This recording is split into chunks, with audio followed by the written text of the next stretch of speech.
Welcome to today's showcase. This is showcase number 79, or at least it should be, I think, and today we'll be going over a couple different subjects, most of which strongly relate to racials. Prior to racials, we'll be taking a look at some tweaked mob behaviors, as well as a brand new specific stat by the name of move speed that all slows and all speed boosts will be dictated through. It's inspired by the movement systems in most MOBAs, where you can clearly see how fast you're moving relative to a common quote-unquote normal speed. I think that you guys will enjoy it quite a bit in the long run. In addition, over the past couple days, I've also taken a look into a few miscellaneous bugs that you might see in today's showcase, the most notable of which is a positioning error for the hotbar's CD numbers. If you see it, it's already been fixed, don't worry about it. It was previously just scaling to the window size incorrectly, a standard issue. The issue where the health and mana bauble's background wave vanishes after a window resize has also been thankfully atomized. All of the window resize bugs should hopefully be fixed by now, I'm dearly hoping. I'd also like to give a quick thanks to Pope, Zealot, Retu, Eric, and Splendor. I know it's a little bit cliche to have these sorts of things in a showcase of any kind supported by a Patreon, but to be honest, it wouldn't exist without them, so I feel at least a mention of some sort is in order. So, thank you guys, and on with the showcase. So, first up is pack behavior. It's a little bit complicated to explain, and it's certainly unfinished, I can guarantee you that. However, I felt like it'd be good to follow up on that last showcase anyway and show off a little of what I've done here to implement Void movement. As you can see, they do an okay job of collecting, but they're easily distracted and the groups or quote-unquote packs are torn apart pretty quickly. The good thing is that they still manage to have group aggro as I've implemented, which causes them to all aggro simultaneously upon any one of them detecting a player. This makes them substantially more dangerous, as mobs that group up and attack together are, as you'd expect, a lot rougher than any other ordinary solitary NPC, the role of which is filled by the Crystal Golem and the Crystal Crawler respectively. Just as an aside, yes, they can still walk over walls. Collisions are still disabled for them, as testing for true void behavior is harder when they're incapable of moving in a given direction unobstructed, just so you know.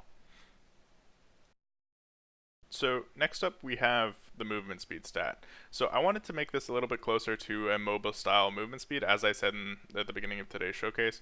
So I've done something sort of similar to what League and Dota do, except with some key differences. In those MOBAs they typically use pixels and actual units of distance as measurement, whereas here we're using percentages. So the way you can understand this easiest is if you're at 0%, that is your walking speed. So if you're at 0% plus 0%, you are at walk speed, whereas when you start running, that adds 150% to your movement speed, which means you are running at 150% of your normal movement speed, if that makes sense. And as you can see here, when I'm hitting Graceful Step, I'm increasing that again by a certain amount, and thus increasing my actual overall movement speed. This is all handled in the code, so it's all streamlined and everything, but what you aren't going to see here is that the slow isn't properly applied in terms of your actual movement speed. So you will slow down, but it isn't through your movement speed stat. That's a bug that was fixed immediately after. I just took this clip beforehand, so as you'll see right now, that is fixed. It's just, I didn't fit it into the clip. I put it in the separate one though, so as you can see, as soon as this ends, your movement speed is reduced, so it's actually in the negatives, meaning you're moving at a reduced speed. That is reducing it by 200% overall. Now you're going to see some of the new racials. The top left here is favorable winds, and as the mouse is going to just take a second to catch up, the bottom middle is Mercury Melody, and the top right is Stand Tall for the IF, the Hyson, and the Vian respectively.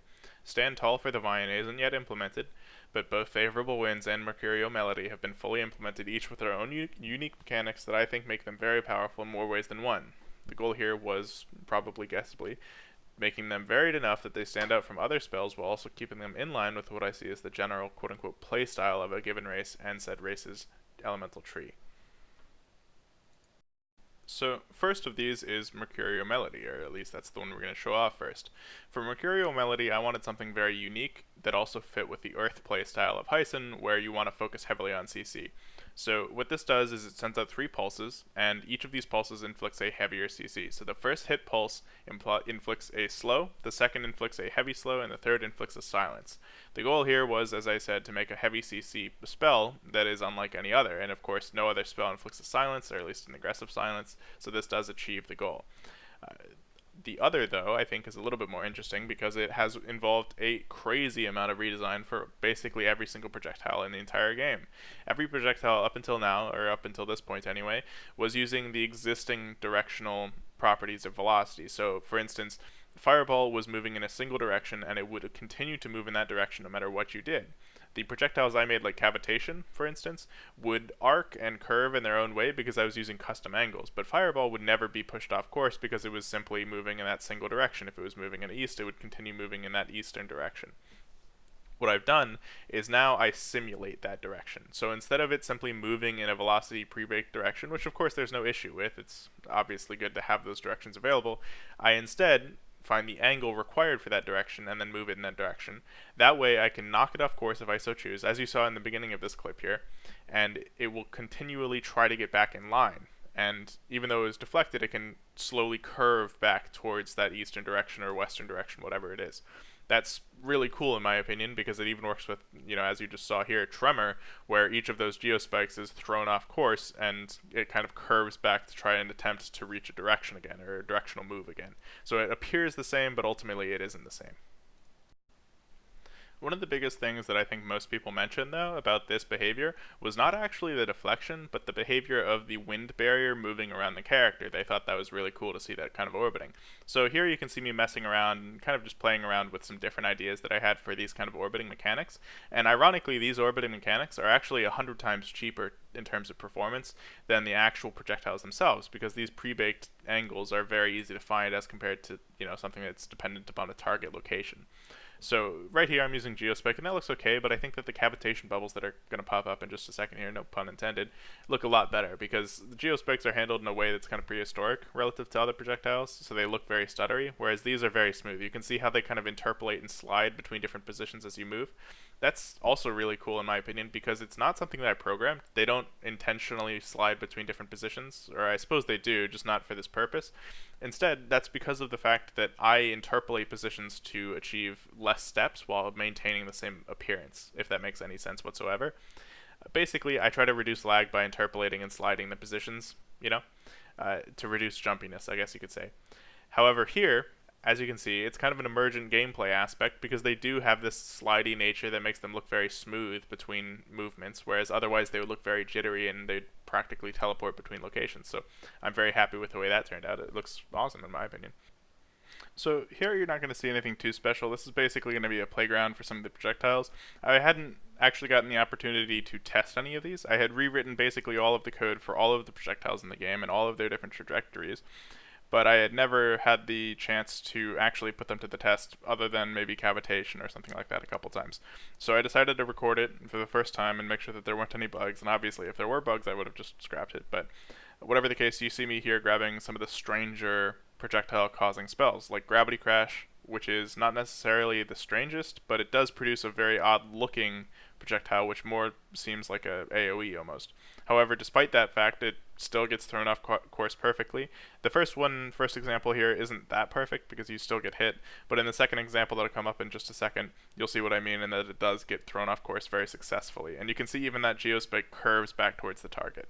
Thunderstorm was just thrown in just because I wanted to make sure that it wasn't buggy, because they don't move at all, so obviously if it was moving here then it would cause some problems. But just as you saw there, Gravity Crash works perfectly, it gets thrown off course properly, it's fantastic. I'm super excited about that, and all of that, to be honest. So, as per usual with these showcases, I've saved the most boring stuff for last, so if you guys aren't one of those people that enjoy the code, then you might want to check out now. I'm going to be going over this stuff for a couple minutes here, so, whatever.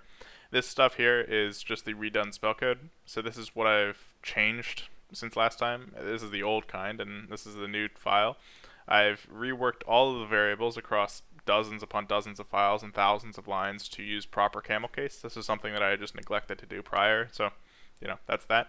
I am going to cut to the voids again here in a second. It's the same clip from last time, so, it's nothing too special, but I wanted to take a second to talk to you guys about that stuff. Primarily the new base, because I know that I've been talking about the new base for a while now, and I recognize that you guys might be impatient to see that. I said I would be showing it off rather recently, but I just want you guys to understand that it is still coming. There weren't any problems with that. I just found the first delivery, I was a little bit too restrictive on the artist. I thought that it could be taken to another level, and frankly I'm super happy with his work anyway. He's a fantastic character artist, so that will get done soon. I just wanted to make sure that it's perfect, and I didn't want to make the same mistake I made initially of just kind of half-assing the base, because that is ultimately the most important part of the entire game as a whole. So it's super, super, super critical that we get that right the first time. especially because, I mean, even with the rigging, it's still going to be really annoying if, a year down the line I decide, oh, I want to move the arm position 5 pixels to the left or 5 pixels to the right or something like that. And then as a result of that, we have to adjust, 50 outfits or 50 hairstyles or something like that. So I am probably going to have to redo some of the hairstyles, but ultimately it's for a great purpose, and ultimately it'll allow me to be a lot more comfortable and a lot happier with how the base looks, because I'm the feet comments, I don't care how the feet look, but you guys obviously do, and now that you guys have said so much about it, I'm recognizing that they do look like literal skin boots. So that I understand. We're getting it fixed, and thankfully it isn't taking as much money as I thought. It is still pretty expensive, but for you guys, it's no big deal. Anyway, I hope you guys enjoyed. I hope you guys look forward to the next showcase, and I hope you have a good day. Bye.